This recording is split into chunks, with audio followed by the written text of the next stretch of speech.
And it is a Tuesday morning, and time for us to take a look at some of the Alaska headlines that you may not have heard if you only subscribe to one particular news site. Here at radiofreespeech.com, I try to get you the news from all of the different sources from around the state, beginning with a story in the Alaska Dispatch News where we see that one person was dead and 7 others hospitalized after a carbon monoxide exposure in Anchorage.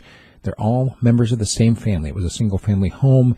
They built the place about 6 years ago. Not clear at this point whether they had working carbon monoxide detectors in the home, which normally they go off when they only reach around 30 parts per million.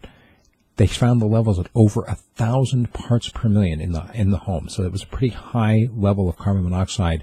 I don't know if it's a natural gas issue or whatnot, but they had NSTAR on the way to inspect as well.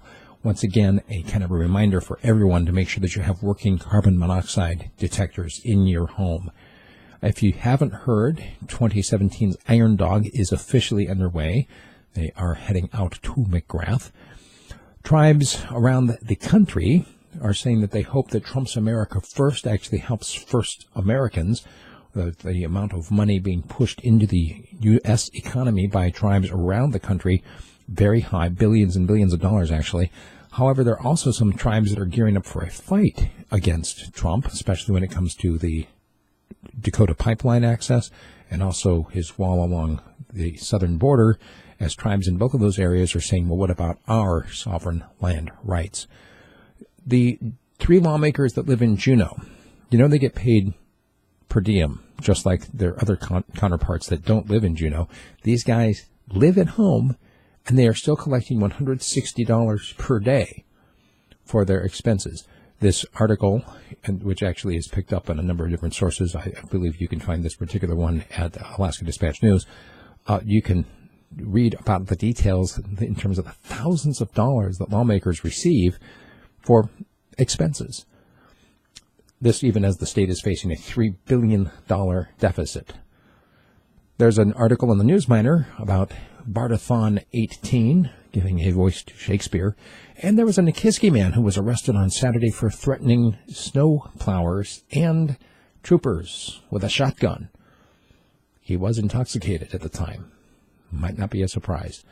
There was an emergency response vehicle, a fire truck, that was hit it was basically just a collision on the ice with another vehicle. And they think it's totaled at this point, so that's going to cost the taxpayers quite a bit.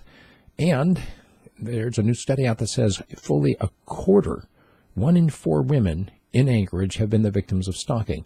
Not that much different from the rest of the state statistically. They were actually hoping to see some differences between certain areas so that they can kind of decide what the causes of stalking are, but they haven't been able to find that.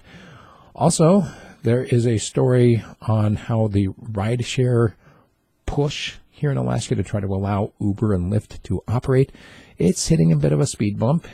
Opposition from taxi companies and from municipalities that don't want to give up their licensing. And lastly, this may come as a surprise if you live in Alaska, we actually get snow here.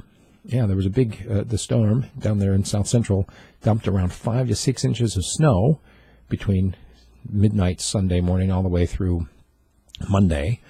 A lot of accidents, a lot of slick roads, and guess what?